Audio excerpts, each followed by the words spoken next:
Allahumma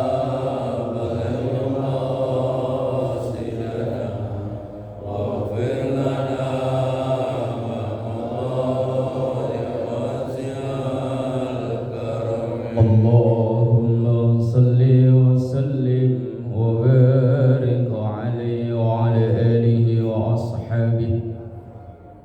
Alhamdulillahilladzi anzala al-Qur'an hudan lin-nasi wa bayyinatin minal huda wal furqan. Summa salatu wassalamu ala sayyidina Muhammadin sahibil mu'jizati wal bayan wa ala alihi wa ashabihi wa jami'i ummatihi min yawmina hadha ila yawmiz ziham. Subhanaka la ilma lana illa ma 'allamtana innaka antal alimul hakim. Rabbi shrah li sadri wa yassir li amri wahlul 'uqdatam min lisani yafqahu qawli waj'al li waziran min ahli. Amma ba'du. Hadratul ulama wal qurama wa hadratul jamaah, wabil khusus guru kita, sesepuh kita Pak Ustadz Kohar, dan juga sesepuh dan jamaah yang lain. Semoga yang hadir pada kesempatan subuh berbahagia ini selalu dalam rahmah, dalam keberkahan, sehat afiat, panjang umur dalam taat ibadah kepada Allah Subhanahu wa taala. Alhamdulillahirabbil alamin. Mengawali kita mendoakan kedua orang tua kita, guru-guru kita, para pendahulu kita, semua orang yang berjasa berbuat baik pada kita, terkhusus yang telah memperjuangkan berdirinya masjid dan majelis ta'lim al-muhajirin ini. Kita doakan anak cucu keturunan kita semoga dijadikan oleh Allah salih salihah, keluarga sakinah mawaddah warahmah, rezeki yang halal dan barakah. Kita doakan kalau ada yang sakit, mungkin keluarga kita dimanapun berada, atau jamaah kita atau warga di perumahan ini, kalau ada yang sakit kita doakan semoga segera diangkat penyakitnya, dikarenai sehat afiat. Ala hadiniyah wa ila hadratin nabiyil mustafa Muhammadin sallallahu alaihi wasallam. Syaulillahi lahum al-fatihah. A'udzu billahi minasyaitonir rajim. Bismillahirrahmanirrahim. Alhamdulillahi rabbil alamin arrahmanir rahim maliki yaumiddin. Iyyaka na'budu wa iyyaka nasta'in. Ihdinas siratal mustaqim. Shiratal ladzina an'amta 'alaihim ghairil maghdubi 'alaihim waladdallin. Amin amin ya rabbal alamin. Jemaah yang dimuliakan Allah, pada kesempatan subuh yang berbahagia ini kita akan ngaji satu surah dalam juz amma, atau yang biasa disebut dengan turutan. Kalau zaman saya kecil dulu ngaji bukan juz amma, turutan. Ya Pak ya, orang kampung dulu nyebutnya turutan. Kita insya Allah akan ngaji surah Al-Ma'un. Dulu saya kecil namanya Ara'aital ladzi. Zaman kecil dulu di kampung ngaji itu pokoknya yang di depan itu yang jadi nama surat. At-Takasur ya namanya, Al-Hakumut. Fatihah Alhamdulillah, Al-Ikhlas Kulhu. Gampang orang dulu aja. Kalau Al-Baqarah Alif Lam Mim. Kita ngaji surah Al-Ma'un. Surah Al-Ma'un ini termasuk golongan surah Makkiyah. Makkiyah itu artinya surah yang diturunkan sebelum Rasulullah hijrah. Dalam Al-Quran 114 surat itu dikelompokkan menjadi dua kelompok besar. Ada namanya Makkiyah, ada namanya Madaniyah. Makkiyah itu yang turun ketika Rasulullah masih tinggal di Makkah. Kemudian Madaniyah itu yang turun setelah Rasulullah berpindah hijrah ke Madinah. Walaupun turunnya di Mekah, tapi kalau setelah beliau pindah atau hijrah ke Madinah, surat itu tetap disebut Madaniyah. Contoh, misalnya yang idza jaa nasrullahi wal fath. Ini turun di menjelang akhir-akhir hayat hidup beliau. Karena ini termasuk surah yang hampir akhir yang diturunkan pada Rasulullah. Ini turunnya di Makkah saat Rasulullah melaksanakan haji yang terakhir Tetapi karena ini diturunkan setelah Rasulullah hijrah dan tinggal di Madinah, maka tetap disebut dengan Madaniyah. Lah, surat yang akan kita ngaji ini surah Al-Maun itu kronologi turunnya, atau kalau dalam bahasa ulumul Quran itu asbabun nuzul, sebab turunnya surat ini. Karena Al-Quran yang 30 juz itu turun prosesnya cukup lama Pak, sekitar 22 tahun lebih, 22 tahun 2 bulan, hampir 23 tahun. Yang kita lihat 30 juz itu proses turunnya hampir memakan waktu 23 tahun. Kadang turun 1 ayat, kadang 2 ayat, kadang 1 surat, kadang 2 surat, tergantung kebutuhan atau problem yang dihadapi oleh Rasulullah saat itu.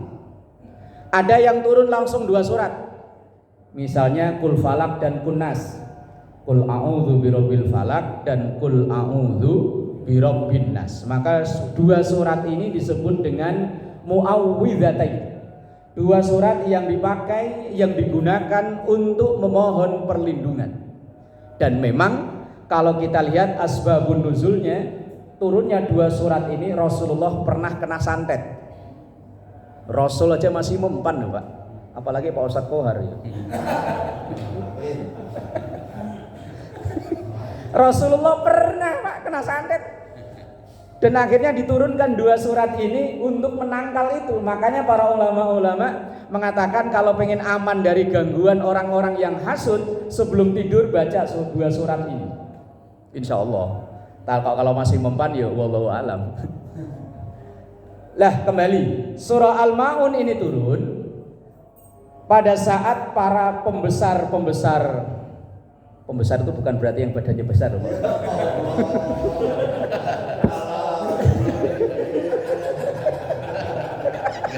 Enggak apa-apa, saya kan udah deket biar gampang gitu. Enggak usah nyari-nyari informasi. Enggak, maksudnya takutnya yang dibayangkan jamaah pembesar langsung ngelihat ke sini kan.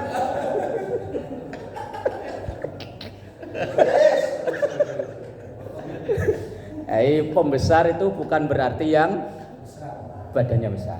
Kadang ada disebut orang besar, ternyata orangnya kecil. Orangnya kecil pendek disebut orang besar. Ini mah pasti besar. Wes jangan ketawa terus Ntar gak jadi ngaji. Kita ngedongeng sambil nunggu Mbak Wan mateng aja kok. Brai hari ini brai. Waduh. Dulu tokoh-tokoh Quraisy, bukan pembesar, tokoh ganti. Tokoh Quraisy yang kalau dalam tafsir Al-Misbah tulisan Profesor Qais Shihab itu ada As bin Wa'il. Ya, tokoh-tokoh yang terkenal lah kayak Abu Jahal, Abu Lahab itu punya kebiasaan di hari-hari tertentu mereka mengadakan pesta makan-makan. Maka kalau ada orang Villa Mahkota ini di hari-hari tertentu kok ngadain pesta-pesta makan, jangan-jangan itu nurun yang itu. Lah, ketika mereka ngadain pesta makan besar ini, ya mungkin mereka nyembelih unta, apa nyembelih sapi, apa nyembelih kambing, wes pokoknya ngadain pesta-pesta makan. Ketika lagi-lagi enak-enaknya makan, datang 2 orang anak. Yang anak itu dalam tanda kutip ya, kalau anak zaman dulu yang kekurangan makan itu kan konotasinya kan ya nggak bagus tuh Pak ya. Pakai baju putih ya mungkin warnanya berubah jadi coklat, rambut acak-acakan, kalau perlu ya umbel, sendulup. Nah, umbel orang sini apa bilang yang di sini? Umus. Lah kita bayangin Pak, kita lagi makan sama teman-teman kita makanan enak, didatengin 2 orang anak yang penampilannya kayak begitu. Kalau kita apain? Usir Pak ya. Nah iya, kalau kita ganggu selera makan, sono. Lah itu yang dilakukan oleh orang-orang Quraisy dulu begitu. 2 orang anak ini diusir, bahkan didorong. Maka nanti ada yadu'ul yatim, yadu'u itu artinya mendorong. Mendorong dalam artian bisa diartikan didorong secara fisik. Lah kemudian setelah kejadian itu informasi nyampe ke Rasulullah Sallallahu Alaihi Wasallam. Setelah nyampe ke Rasulullah Sallallahu Alaihi Wasallam, biasa Rasulullah setiap ada aduan, ada cerita itu selalu kepikiran. Lah di saat kepikiran inilah datang malaikat Jibril langsung membawa surat ara'aital ladzi yukadzibu biddin fadzalikal ladzi yad'ul yatim wa la yahuddu ala ta'amil miskin fawailul lil musallin alladzina hum an salatihim sahun alladzina hum yura'una wa yamna'unal ma'un. Kalau dalam bahasa kita begini. Begitu malaikat Jibril langsung mengabarkan ara'aital ladzi yukadzibu biddin ara'aita. Tahu enggak engkau? Berarti engkau itu yang dimaksud dulu Nabi Muhammad. Lah kalau sekarang tahu enggak kita ini? Alladzi yukadzibu orang-orang yang mendustakan. Biddin. Kalimat ad-din itu dalam Al-Quran untuk berbagai macam makna. Kadang ad-din itu dimaknai agama. Kadang ad-din itu dimaknai hari kiamat. Yang dimaknai agama misalnya dalam ayat innad-dina indallahil Islam. Bahwa agama yang diridhoi di sisi Allah adalah Islam. Ad-din dimaknai agama. Kadang ad-din dimaknai hari kiamat, maliki yaumiddin, Allah yang merajai hari kiamat. Kadang din tapi kalau harokatnya dirubah, dalnya di harokat fathah, nunnya di harokat kasroh jadi daini atau dainun, artinya berubah lagi, utang. Dainun utang, al-wa'du janji, dainun itu utang. Lah maka dalam menerjemahkan kalimat ad-din ini para ulama tafsir enggak sama. Misalnya dalam tafsir yang dikeluarkan oleh Kementerian Agama Republik Indonesia, ad-din dimaknai agama. Tafsir Jalalain memaknai ad-din itu hari kiamat. Maka lafadz ad-din tidak ada kesepakat para ulama artinya dalam ayat ini maksudnya apakah agama atau hari kiamat. Cuma makna yang sering kita dengar, tahukah engkau siapakah orang yang mendustai agama? Atau dalam bahasa gampangnya, tahukah kita bahwa siapakah orang yang beragama tapi bohong dalam agamanya? Ia sholat tapi dusta dalam sholatnya, ia puasa dusta dalam puasanya, dan seterusnya.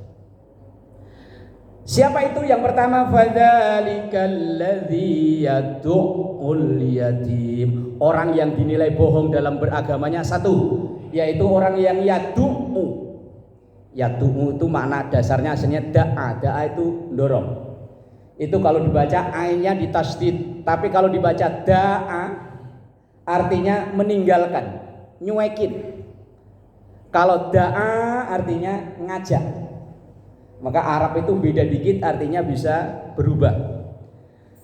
Yad'ul yatim secara tekstual artinya mereka itulah orang-orang yang mendorong anak yatim, yang ngusir anak yatim. Dalam bahasa kontekstualnya orang yang tidak peduli dengan anak yatim. Nah, budaya di kita, kenapa saya sebut budaya, Pak? Karena di negara lain, di tempat lain, wallahu alam kayaknya nggak ada. Yaitu setiap bulan Muharram berlomba-lomba ngadain santunan. Itu kalau orang sebelah sana kok mempertanyakan mana dalilnya. Ya kalau ditanya dalilnya yang plek bulan Muharram hari rayanya anak yatim, ya kayaknya nggak nemu, Pak. Kalau secara umum ada, itu pun hadisnya dipersoalkan kesahihannya. Memang ada dalam kitab Tambihul Ghafilin, itu Al-Imam Abu Lais menulis hadis begini. Man massaha yadahu ala ra'si yatimin rafa'allahu bi kulli sya'ratin darajatan. Ini hadis penuh dengan makna kias. Kalau dimaknai secara tekstual bisa salah sangka, Pak. Man massaha yadahu ala ra'si yatimin. Siapa yang mengusapkan tangannya di kepala anak yatim. Ini bahasa-bahasa kias loh, Pak. Mengusap berarti asal ketemu anak yatim, sini tong, sup udah pergi.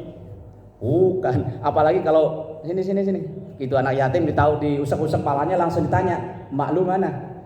Bahaya. Wah, pura-pura ngantuk yang biasa begitu. Asal ada anak yatim apalagi emaknya masih muda. Sini. Usap-usap, "Mak lu ada rumah enggak? Ada nomor WA-nya enggak?" Wah.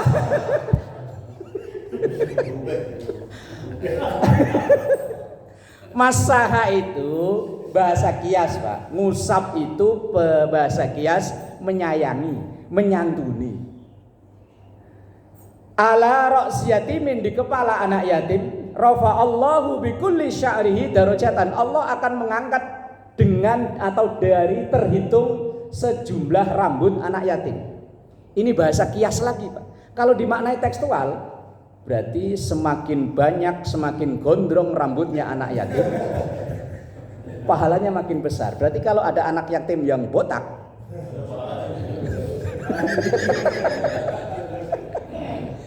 ini makanya jangan memaknai hadis atau ayat itu secara tekstual. Harus kita cari yang paham hadis itu ya Rasulullah sendiri, yang tentu dengan para sahabat, kemudian para ulama-ulama sebelahnya. Kalau kita cuman modal terjemahan, ya kayak tadi, yang mengusap kepala anak yatim, maka Allah akan memberi pahala sebanyak jumlah rambutnya. Langsung kita bayangin, wih cuman ngusap doang ini mah.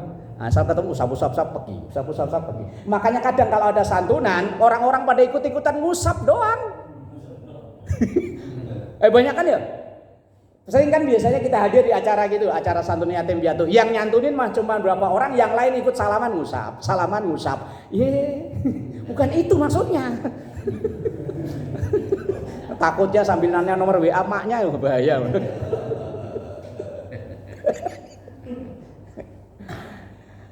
Orang yang peduli. Dan dalam hadis Rasulullah, ana wa kafilul yatim fil jannah hakadha. Saya dan kafil itu artinya orang yang memenuhi kebutuhannya.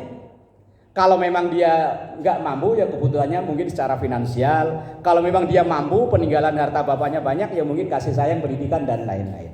Lah maka kalau cuma nyantuni setahun sekali, ya bukan masuk kafil. Bahkan saya pernah mendengar ceramahnya, lupa saya penceramah dari siapa. Menyantuni anak yatim yang paling efektif itu nikahin maknya. Ayo juga.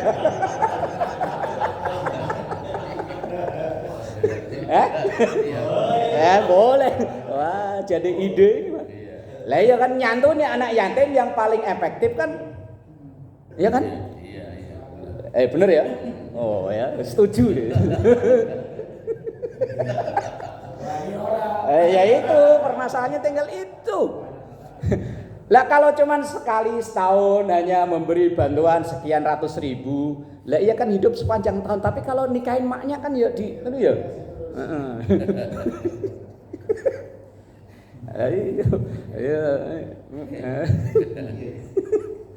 Fadzalikal ladzi yad'ul yatim. Orang yang dianggap beragama tapi beragamanya bohong, yaitu orang yang tidak peduli. Apalagi kalau orang yang anak yatim jadikan tameng untuk nyari kekayaan. Karena kan kayak sinetron Indonesia itu, azab orang yang memakan harta anak yatim, walaupun itu sinetron bohongan, Pak. Tabrak truk, yang ditabrak tangannya kok yang diperban palanya. Coba contoh sinetron ini. Saya kadang kalau nonton itu, lah iya yang ditabrak tadi tangannya kok yang begitu di rumah sakit yang diperban palanya. Kadang ntar habis iklan yang tadi yang diperban sebelah kanan, habis iklan pindah sebelah kiri, Pak.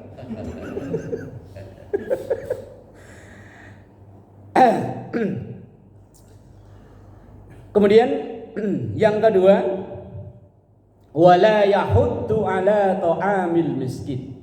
Orang yang beragama tapi dianggap bohong beragamanya adalah orang yang tidak yahuddu, itu menganjurkan, mengajak, baik mengajak diri sendiri atau mengajak orang lain. Wala yahuddu ala ta'amil miskin, dan orang yang tidak mau ngajak untuk berbagi dengan orang miskin. Lah definisi miskin ini, kalau kita ini maksudnya kaya apa miskin sih ya? Kita yang tinggal di perumahan sini ini loh. Sedeng ya. Sedeng berarti status nggak jelas. Kaya ini, kaya ini. Kaya lah ya. Oh ya, pokoknya optimis kaya gitu ya. Mbah kaya apa yang penting kan ya kaya lah. Kalau dalam ilmu fikih itu kan orang yang berhak menerima donasi itu kan prioritas fakir. Yang kedua baru miskin. Fakir itu kalau dalam definisi ilmu fikih orang yang kebutuhan tetap jalan tapi sama sekali nggak punya penghasilan. Itu namanya fakir. Sama sekali nggak punya penghasilan, dia untuk kebutuhan sehari-hari hanya ngandelin pemberian dari orang lain. Itu fakir. Yang kedua miskin. Itu orang yang kalau lagunya Rhoma Irama mah gali lobang. Nah, penghasilan masih ada Pak, tapi untuk menyukupi kebutuhan nggak cukup. Misalnya penghasilan 5.000, pengeluaran 7.000, berarti kan masih nombok 2.000. Lah ini masuk kategori miskin. Kalau kita gimana Pak?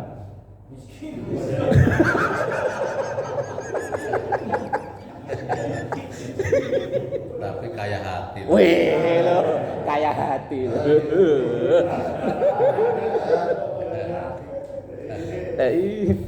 Definisi miskin itu tadi penghasilan ada, cuman nggak cukup untuk nutup kebutuhan loh Pak, bukan keinginan loh. Kebutuhan sama keinginan kan beda kan. Kalau kita butuh paling makan ya segini kan. Apalagi yang sudah umur makan segini ya udah kenyang. Yang kadang bengkak itu kan keinginan Pak ya. Seandainya kemana-mana naik motor blade cukup Pak dia.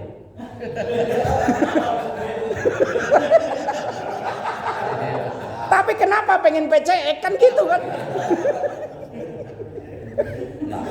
Nafsu. Lah yang bikin anggaran membengkak pinginan bukan kebutuhan Pak. Kalau kebutuhan mah blade cukup lah ya. Cukup, nganterin kemana-mana ya cukup. Tapi kadang yang bikin membengkak itu kan, wah ini kalau blade diganti PCX, akhirnya blade-nya buat DP, PCX, belas per bulan ngangsur, lah itu tuh. Oh saya lihat sering blade tuh, yang lain nggak ngelihat saya motornya apa masalahnya.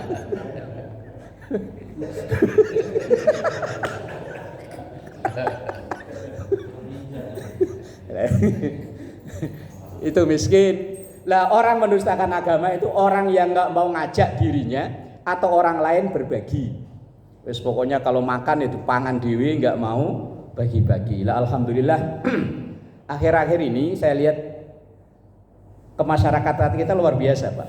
Hampir semua masjid setiap Jumat itu ada program apa namanya bagi-bagi makanan itu nyebutnya Pro Jumat Berkah. Ini paling tidak kan kita peduli. Kalau dulu awal-awal saya keliling khutbah Jumat itu hanya beberapa masjid saja. Sekarang hampir semua Pak. Berarti ini paling tidak kesadaran kita untuk berbagi dengan saudara kita, entah muslim atau non muslim, udah mulai terbuka. Ya moga-moga tidak termasuk dalam yukadzibu bid. Kemudian ayat yang selanjutnya fawailul lil musallin alladzina hum an salatihim sahun. Dalam ilmu qiraah ini ayat yang ini fawailul lil musallin alladzina hum an salatihim, ayat 4 dan 5 itu bacanya jangan diputus. Fawailul lil musallin, jangan putus di situ. Kecuali memang napasnya nggak kuat. Karena ini termasuk wakaf kopi. Wakaf kopi itu wakaf yang buruk, berhenti yang buruk di situ. Maka cara membacanya harus lanjut. Fawailul lil musallin alladzina hum an salatihim sahun. Kalau diputus, fawailul lil musallin, neraka wail, celaka orang-orang yang sholat. Itu kalau diputus Pak, berarti yang celaka itu orang-orang sholat. Berarti kalau pengen nggak celaka nggak usah. Nah iya kan ajaran sesat jadinya Pak ya. Makanya bacanya jangan diputus di ayat itu. Makanya kita kalau ngaji Quran itu harus ada guru. Ya begini Pak, jangan sampai kita baca tapi malah kalau diterjemahkan malah mengandung ajaran sesat. Fawailul lil musallin, celaka orang-orang yang sholat. Kalau dibaca putus b, makanya harus sambung. Fawailul lil musallin alladzina hum an sholatihim sahun. Celakalah orang-orang yang sholat, alladzina hum an sholatihim sahun, yaitu orang-orang yang lalai dari sholatnya. Bukan dalam sholatnya loh Pak, dari sholatnya. An itu artinya dari. Kalau fi sholatihim itu artinya di dalam sholatnya. Orang yang celaka itu orang yang lalai dari sholatnya, bukan lalai dalam sholatnya. Kalau lalai dalam sholat, ya sehari-hari kita Pak. Lah iyalah, wong kita sholat duhur asal dapat 3 rakaat, mulai ragu. 3 apa 4? Yang ketawa kenceng yakin pengalaman itu. Sering. Lah ya sering. Apalagi Pak, mungkin dari pagi kita kerja diomelin sama bos mulu. Itu kalau sholat duhur, Allah Akbar, sialan bos ngomel mulu dari pagi. Allah. Begitu udah dapat 3 rakaat, tadi 3 apa 4. Lah kalau kita imam mah pasrah bongkoan sama imam. Lah kalau kita sholat sendiri, itu namanya fi sholatim, dalam sholatnya. Lah kalau itu yang diponis, ya kita semua kena. Allahu Akbar. Tadi mancing dari pagi cuma dapat 3 ekor. Oh. Ya sampai kadang sampai salam yang dibayangin pancing. Maka yang dimaksud sini adalah an, dari. Lah, dalam membaca Al-Qur'an tadi, kenapa ada istilah namanya waqaf qabih? Kalau berhenti itu merubah makna. Dan memang Pak, bukan hanya dalam Al-Qur'an saja, dalam bahasa Indonesia saja, kita salah intonasi atau salah berhenti membaca, artinya jadi lucu Pak. Kayak yang viral di TikTok itu Pak, resep masakan itu, masukkan 1 cendok dimasukin, kemudian berhenti. Ya kan, makan gula, berhenti, akhirnya dia makan gula, habis itu pasir dimakan juga. Padahal aslinya kan masukkan 1 sendok gula makan, 1 sendok makan gula pasir, aslinya kan begitu kan.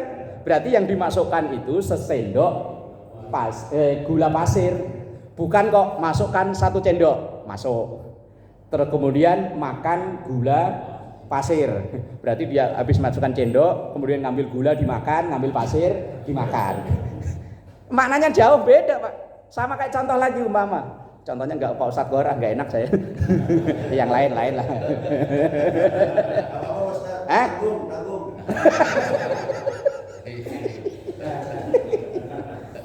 Umpama. Ganti yang sebelah kiri, ganti Pak Nurdin. Umpama kita ngomong Pak Nurdin gini, Pak Nurdin, burung Bapak mati. Itu kan berarti kita menginformasikan bahwa burungnya Pak Nurdin mati. Tapi kalau intonasinya dirubah Pak Nurdin burung, Bapak mati. Beda kan artinya? Nah, begitupun dalam Al-Qur'an, orang membaca salah berhenti nanti akan merubah makna. Makanya ketika ngaji Quran harus ada guru. Tidak dibenarkan orang ngaji Quran itu otodidak. Harus ada guru. Karena takutnya yang model begini-begini ini kan, ya oke lah kita niru di YouTube silahkan. Tetapi kalau kita bacaan salah, YouTube kan nggak bisa negur Pak. Tapi kalau guru misalnya kita niru bacaan guru, kemudian kita baca di hadapan guru, kalau salah guru yang negur. Lah maka tidak dibenarkan otodidak. Kemudian alladzina hum yuraun, yaitu orang-orang yang yuraun. Yuraun itu artinya ia mau berbuat kalau ada yang lihat. Bahasanya apa? Riak, pamer. Kalau ngimami sholatnya lama, giliran sendirian, pet kelar. Apalagi ngimami pas nengok belakang ada calon besan gitu ya. Wih, maghrib yang dibaca amma yatasaalun. Makmum yang di belakang sampai giliran sholat sendiri pet. Itu orang yang menipu diri sendiri. Makanya disebutnya dengan yuraun. Ia mau berbuat kalau ada yang lihat. Terakhir, Mbak Wan belum keluar ini.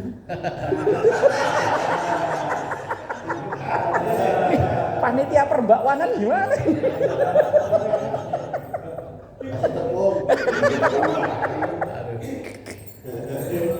Ya kalau biasanya nggak ada, nggak nyari, lo biasanya ada masalahnya. Cari sono.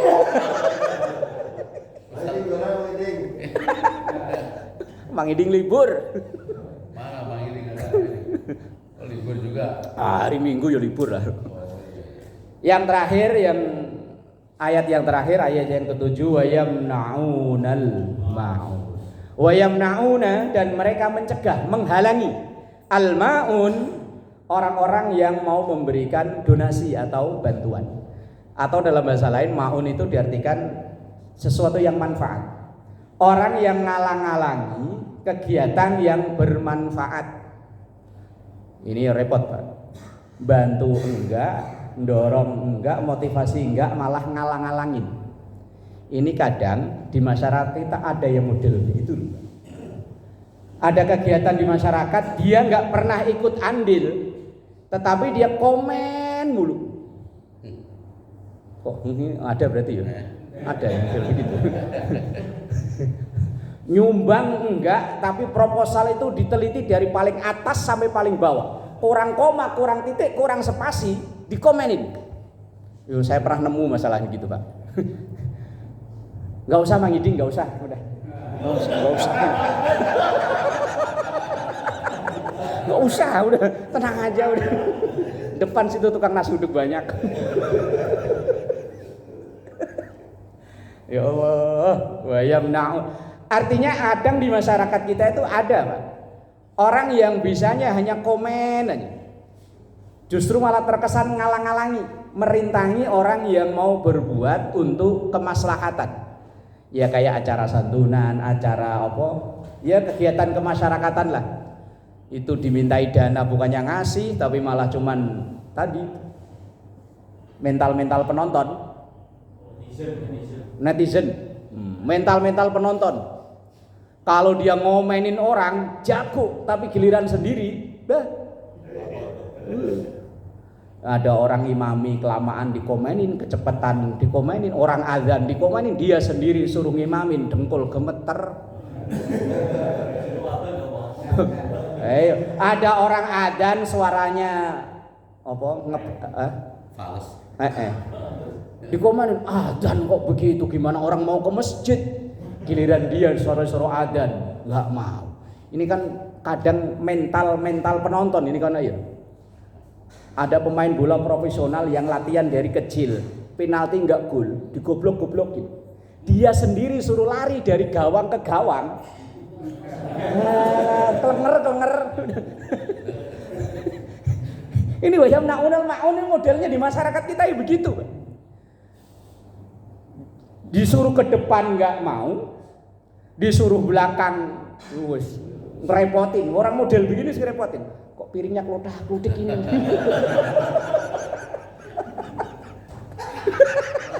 Harapan palsu. Kayaknya PHP doang. Piringnya diadu-aduin, klotik. Ya Allah, Rabbi walillahil hamd. Nah, ngaji kok ketawa mulu ya. Ya kalau nggak ketawa ya ngantuk ya. Nah, iya. Makanya kalau saya sebisa mungkin memang begini, Pak. Jangan sampai kita di rumah udah mumet ya.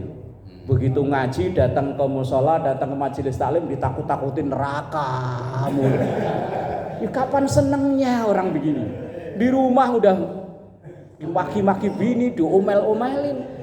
Maksudnya nyari ketenangan di masjid, begitu datang masjid lihat muka penceramahnya serem, yang cerita siksa kubur sama neraka. Lah orang model ini kapan senengnya? Ya Allah. Udah gak ada bakwan.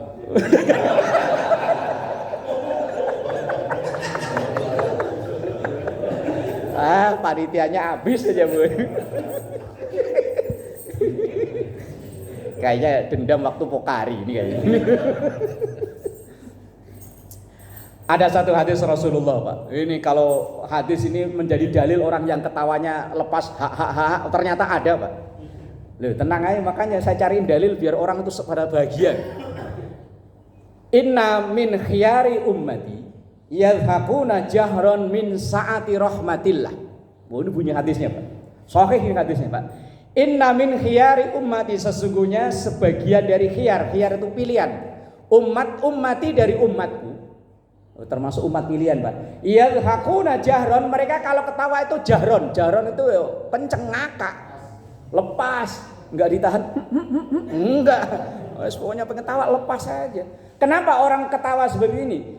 Min saati rahmatillah, karena dia yakin dengan maha luasnya, maha rahmatnya, maha ampunnya Allah. Lah orang kok kaum manyun aja, itu kayaknya kok enggak pede dengan maha rahmatnya Allah. Hidupnya kayak paling menderita. Kalau kata Hamdan ATT ya termiskin. Kalau ketemu orang itu ngomongnya elu sih enak. Anak udah pada nikah lah gua.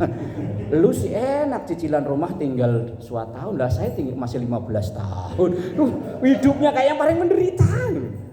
Nah, orang begini malah kalau mengikuti hadis ini nggak bagus, Pak. Makanya kalau pengen ketawa, ketawa yang lepas, bahagia. Uang penduduk surga itu isinya bahagia, Pak ya. Iya, pokoknya orang di dunia ciri-ciri khas penduduk surga itu bahagia. Kalau orang dalam hidupnya kok mulai dari jidat sampai ini kok nyatu alias manyun, wes gitu. Makanya saya kalau ngaji pokoknya saya usahakan bahagia. Wallahu a'lam bishawab. Al-Fatihah.